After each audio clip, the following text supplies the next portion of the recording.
So remember, if you are coming to my area of the United States during the summertime, make sure you bring a warm coat.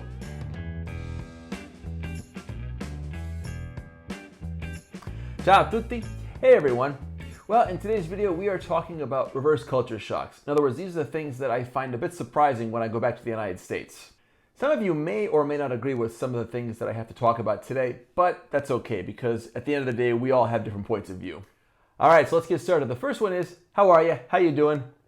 In the sense that in the United States, we tend to ask perfect strangers how they are. Now, of course, people in Italy do say, hi, how are you? How you doing?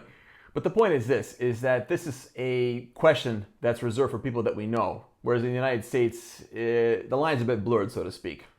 This is something that used to really irritate me before in the past. I can never understand why a perfect stranger wants to know how my day is.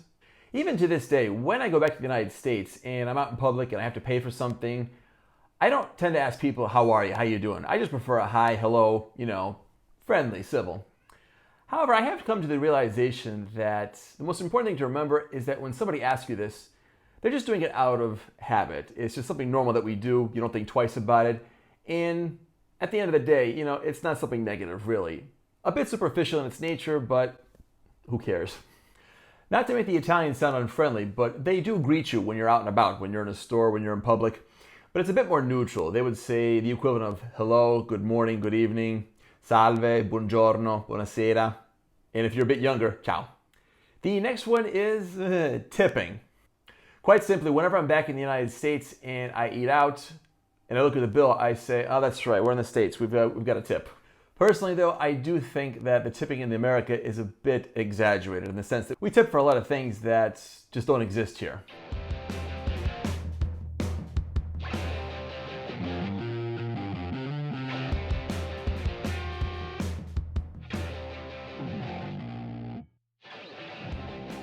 Like I remember once when I was a teenager, I was on my bike and a car pulls up and he was lost. He asked for directions. So I told him where he had to go and I got a few bucks out of it. Yeah, I was surprised. That would be unheard of here. Okay, so let's talk a bit about the wait staff. Now, just to be clear, I do believe that they deserve a tip. And I'm well aware of the fact that if you work in a restaurant or any kind of food industry place, then you do rely on the tips to survive. There is a tipping culture here in Italy, but it's nothing like the United States. Here in Italy, people mostly tip in restaurants, and quite simply, they give a tip when they feel they've received good service. And here, I think, is the biggest difference between here and the United States. In the United States, you give a tip no matter what. So if you've received lousy service, then you give a tip. If you're looking at it objectively, that means that a waiter can do whatever they want. They can actually take the plate and shove it in your face if they wanted to, and you would still give them a tip anyway. But at the end of the day, even if I get lousy service, I will still give a tip because I know that that person is relying on tips as part of their income. So they got to eat too. A couple of years ago, I was back in Connecticut on vacation, and I went back to the old pizzeria where I used to work. I took my wife with me, and we saw something interesting when we received the bill. We saw recommended percentages for tips, and when I lived in the United States, I'd never seen that before, but now they're giving you suggestions as to how much you should tip. One more note on the waitstaff. One thing that's painfully obvious to me when I go back to the United States is the fake happiness of the waiters and waitresses. And it makes sense, They figure the nicer I am, the more of a tip I'll get. Some of them are not exactly good actors and actresses, especially when they say, okay, I'll put that right in for you. Next, let's talk about ice.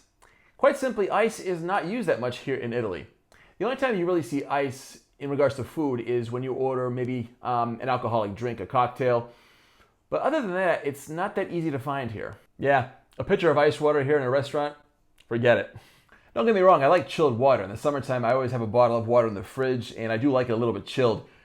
But I think when you put ice there, it's a bit much, and to be honest, it's actually hard for me to swallow. Something else that I don't like about ice in drinks is that it tends to dilute the drink. I remember a couple of years ago, I was in Boston, and we went to the Union Oyster House. I asked the waitress for water with no ice, and she said yeah. But then I could hear in the background talking to her coworker, and she said, he wants what? I'll just give him tap water. I didn't think my request was that strange. One other thing that I want to mention about ice in the United States that doesn't exist here is that in the USA, you can buy bags of ice, and you can buy them in the grocery store, or if you see them in a little freezer at a convenience store. The first time my wife saw that, she says, why do you sell bags of ice? And for me, that was a strange question, and I guess the only explanation that I can give you is that there are times where We need a lot of ice, we need it fast, and our freezer can't produce it fast enough. One example that comes to mind is if you have a barbecue and you've got a big cooler and you've got a lot of drinks that you need to keep cool for a long time. The next one is Italian food in America. And yes, I'm going to talk about my wife again. Going back to the grocery store scenario, I took her back to the grocery store where I worked many years ago, and we happened to stumble upon the Italian section. Italian. So we split up for a little bit, and when I came back, I saw her just staring at the aisle. I says, "Dear, what are you doing?" She said, "I need 5 minutes just to stand here and to observe and to really take in what I'm seeing." One of the first things that caught her attention was canned ravioli. And for an Italian, this is just sacrilege. You know, you buy it and you put it in the microwave. I really can't think of the taste. The other one was canned spaghetti and meatballs. And in Italy, you never see spaghetti and meatballs together, much less sold in that way, you know, in a can and then heated up in the microwave. Oh yeah, the other one were frozen meatballs. And so when she saw that, and also the mac and cheese, she was just horrified, and rightly so, because these are foods which more or less exist here in Italy, but they're just served in dramatically different ways. So her shock was understandable. I know mac and cheese is an American favorite. I ate it too for many years, and it's okay, but let's just say I'm used to different preparations now. So after she got over her shock, we went to the next aisle, and we saw salad dressings. And she didn't quite understand what she was seeing. She saw a whole bunch of bottles lined up, and she asked me what they were for. She thought that maybe they were for different types of foods, maybe like barbecue, pasta sauce, etc., etc. I said, "No, these are all for salads." Yeah, she was surprised, and the reason why is because you can find salad dressing here in Italy, but it's not used that much, and if you do find it, it's usually like a small part of a shelf in an aisle. Oh yeah, then we went over to the salad bar, and she saw pre-cooked pasta, some tortellini. She still talks about it. The point is this: in Italy, you will never see pre-cooked pasta for sale. If you do, it's probably a rarity. Moving along, let's talk about TV commercials. And there's something specific that I want to talk about. One thing that you will never see on TV here in Italy that you do see in the United States are commercials for lawyers. Yeah, they just don't exist here. And the reason why is because when somebody needs a good lawyer, what they tend to do is to ask around. They ask their family, their friends, if they know somebody who's very good, and they'll go to that person. Also, when you watch the nightly news here in Italy, there are no commercials. They are at the beginning or at the end of the broadcast, but never in the middle, so it's never interrupted. Whereas in the United States, there tend to be at least 2 or 3 commercials when you watch the nightly news. And to be honest, I find that a bit annoying. I mean, I suppose it would seem kind of strange if they're talking about something tragic in the news, they cut to a commercial, and then they expect you to buy something. So that's kind of like an abrupt change. Next, let's talk about Cashiers. And if you haven't noticed by now, a lot of my comparisons are based on my retail experiences. But anyway, Cashiers. I used to work at a home improvement store, and I was a cashier for about a year or 2. And to be honest, it was a very painful experience because I couldn't sit down. Before moving here to Italy, I had come here numerous times before for vacation, for study. And every time I went to a shop, or more specifically a grocery store, I would see cashiers sitting down. And I thought, why can't we do that? So one day I talked to my supervisor and I asked her why we couldn't sit down. And she said, "Oh, it doesn't give a professional appearance." I thought to myself, me as the consumer, I mean, if I go up to a cashier and then I see them sitting down, as long as they're nice and civil to me, what difference does it make? I don't know.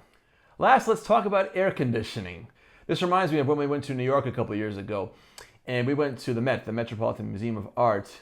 It was about 95 degrees out and humid. As soon as we walked inside, the difference was just traumatic. It was like the North Pole in there. I was seriously freezing in there, and I wish I'd brought a jacket or something.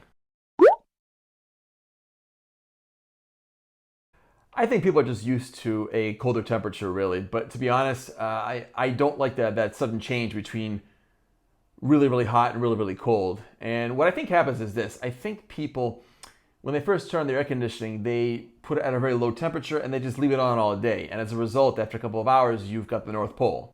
They do have air conditioning here in Italy. And I must say, in recent years, it's really improved. You do see it more in businesses, private homes. So summers here are a bit more bearable. Have you ever experienced reverse culture shock? Have you ever lived outside the United States, and have you ever come back and experienced the same things that I've mentioned in today's video? Leave me a comment below. I'd be very curious to read your stories.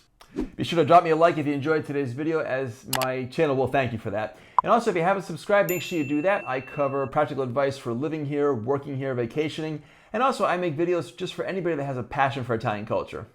Grazie mille per l'attenzione, ci vediamo alla prossima. Thank you very much for hanging out with me today. I'll see you next time.